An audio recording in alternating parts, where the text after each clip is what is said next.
आज की गौतम बुद्ध की इस कहानी में स्वागत है आपका।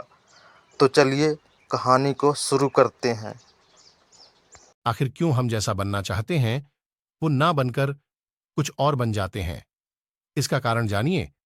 गौतम बुद्ध से हर किसी का अपना एक लक्ष्य होता है कि उसे जीवन में क्या करना है और क्या बनना है, लेकिन जैसा आप बनना चाहते हैं वैसा नहीं बन पाते हैं।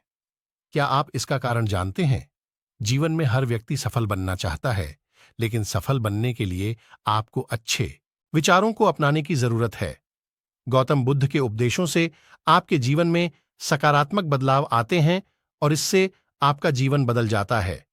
यही कारण है कि बुद्ध के विचारों को सुखी जीवन का सूत्र कहा जाता है। सफल बनने के लिए हर व्यक्ति का अपना एक लक्ष्य पहले से ही निर्धारित होता है और वह उसी के अनुरूप काम करता है। लेकिन कई बार ऐसा होता है कि आप जो बनना चाहते हैं वैसा नहीं बन पाते हैं।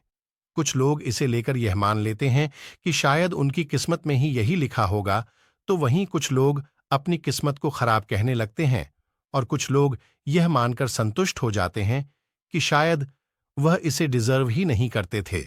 लेकिन इसका असली कारण कुछ और ही होता है। गौतम बुद्ध की इस कहानी से जानते हैं इसका कारण। एक बार गौतम बुद्ध को एक सभा में उपदेश देना था। सभा में करीब 100 से ज्यादा लोग उपस्थित थे और उनका इंतजार कर रहे थे।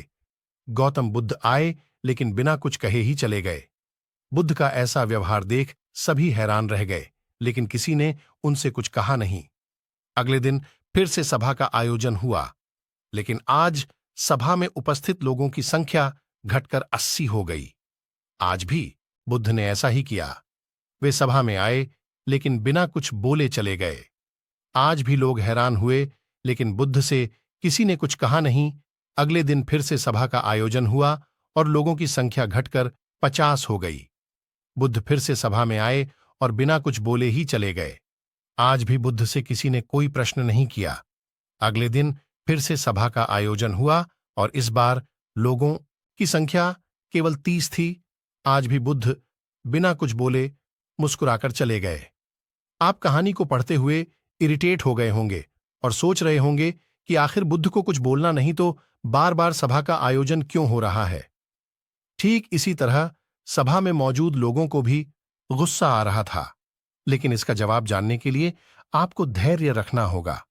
अगले दिन फिर से सभा का आयोजन और आज सभा में केवल 15 लोग ही उपस्थित रहे, लेकिन आज गौतम बुद्ध ने अपना स्थान ग्रहण कर लिया और उपदेश देने के लिए बैठ गए। बुद्ध ने जिन 15 लोगों को उपदेश दिए वे उनके भिक्षु बन गए और इन लोगों ने आगे चलकर बुद्ध के ज्ञान को अलग अलग दिशाओं में फैलाया।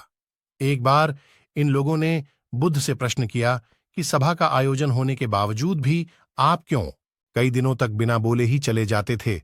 बुद्ध ने उत्तर दिया, मैं उन लोगों को खोज में था जो लायक हों।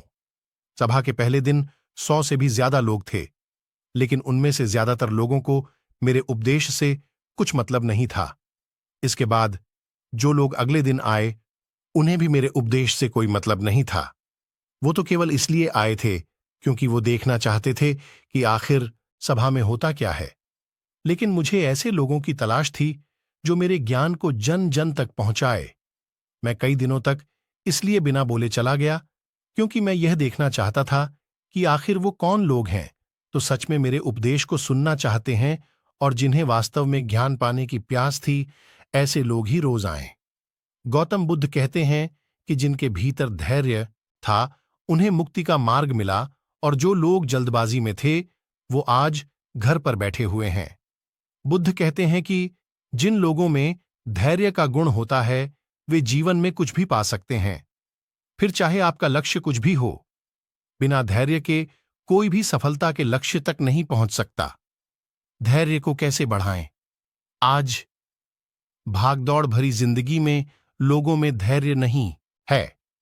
सभी में जल्दबाजी और अतिशीघ्र किसी कार्य को करने की होड़ मची है। लेकिन गौतम बुद्ध बताते हैं कि अपने भीतर धैर्य को कैसे बढ़ाएं। बुद्ध कहते हैं कि निरंतर अभ्यास से हम अपने भीतर के धैर्य को बढ़ा सकते हैं। यानी आप जो भी बनना चाहते हैं उसके लिए धैर्य की आवश्यकता है।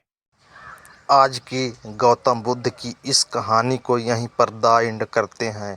फिर मिलेंगे कल, तब तक के लिए जय हिंद जय भारत।